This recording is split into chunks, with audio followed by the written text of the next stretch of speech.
নমস্কার বন্ধুরা, বানি রান্না বান্না চ্যানেলে সবাইকে অনেক অনেক স্বাগত। আশা করি আপনারা খুব ভালো আছেন। তো বন্ধুরা, আজ আমি কুমড়ো আলু পোস্ত করে দেখাবো। এখানে কিছু কুমড়ো কেটে নিয়েছি, কিছু আলু কেটে নিয়েছি। এই কুমড়ো আলু পোস্তটাতে আমি কোনো তেল দেবো না, কোনো হলুদ দেবো না। তো বন্ধুরা, উনুনটা ধরিয়ে নিয়েছি, উনুনের মধ্যে আমি কড়াই বসিয়ে নিয়েছি। দেখুন বন্ধুরা, শুধু কড়াই চাপিয়ে দিয়েছি, কড়াইয়ের মধ্যে আমি আর তেল দিইনি। দিয়ে দিচ্ছি আলু। আলুটা শুধু কড়াইয়ের মধ্যে একটু নাড়াচাড়া করে নেব।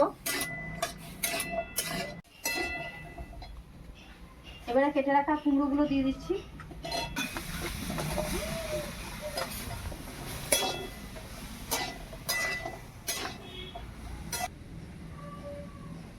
দিয়ে দিচ্ছি লবণ।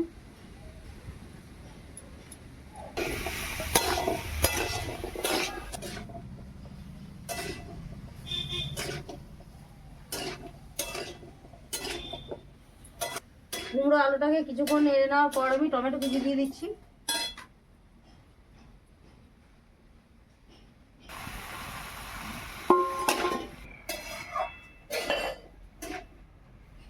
তো বন্ধু, কুমড়ো আলু আর টমেটো কিছুক্ষণ নেড়ে নেওয়ার পর আমি জল দিয়ে দিচ্ছি।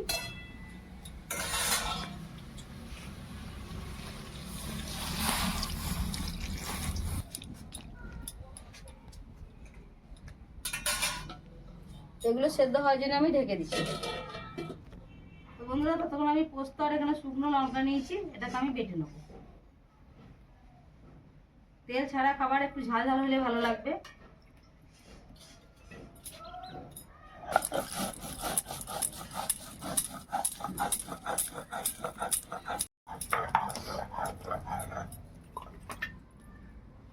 পোস্তটা বাটা হয়ে গেছে, এবার পোস্তটাকে আমি তুলে নিচ্ছি।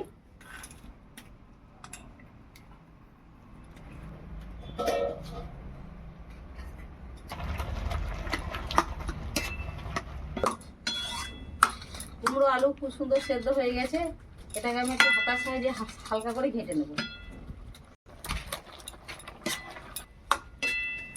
একটু ঘেঁটে নেওয়ার পর আমি এবার পোস্তটা দিয়ে নামিয়ে দেবো।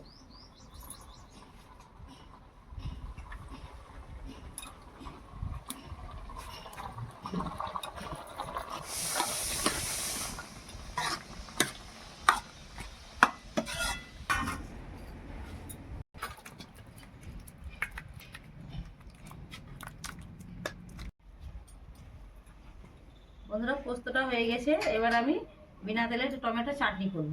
এখানে কিছু লাল লাল টমেটো নিয়েছি, টমেটোগুলোকে আমি কেটে নিচ্ছি।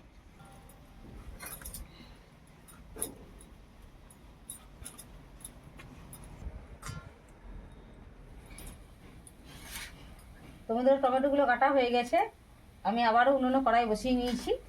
কড়াইয়ের মধ্যে আমি হালকা একটু মতো জল দিয়েছি, এইটুকু।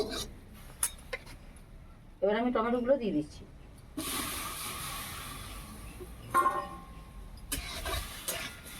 দিয়ে দিচ্ছি পরিমাণ মতো লবণ। এটা কিছুক্ষণ নাড়াচাড়া পর আমি কিছুক্ষণের জন্য ঢাকা দিয়ে রেখে দেবো।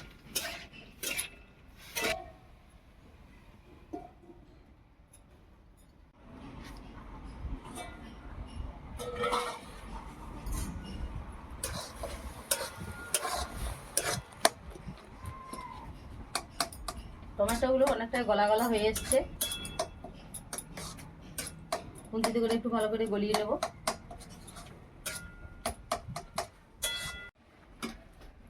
টমেটোগুলো আমি একদম হাতাতে করে গলিয়ে নিয়েছি। এবার আমি গুড় দিয়ে দিচ্ছি।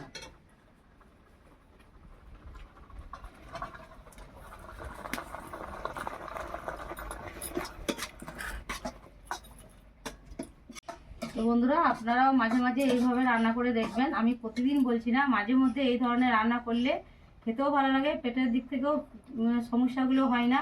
অনেকেরই দেখবেন হয়তো তেল মশলা খাওয়া বারণ, কিন্তু মাঝে মধ্যে এই ধরনের খাবার খেলে স্বাস্থ্যের পক্ষে খুব ভালো। আর মাঝে মধ্যে এই খাবার খেলে খেতেও খুব ভালো লাগে, গরম গরম ভাতের সাথে খুবই ভালো লাগবে। বন্ধুরা, এই রেসিপিটি যদি আপনাদের ভালো লাগে, আপনারা কমেন্টে জানাবেন। এই ধরনের নতুন নতুন রেসিপি দেখার জন্য চ্যানেলটিকে অবশ্যই সাবস্ক্রাইব করে দেবেন। এবার আমি অল্প কুচনো কাঁচা লঙ্কা দিয়ে দিচ্ছি।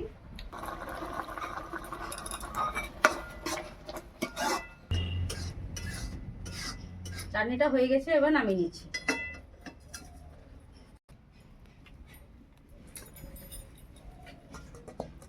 তো বন্ধুরা, আজকের ভিডিও এই পর্যন্তই। দেখা হচ্ছে পরের ভিডিওয়। আপনারা ভালো থাকুন, সুস্থ থাকুন, ধন্যবাদ।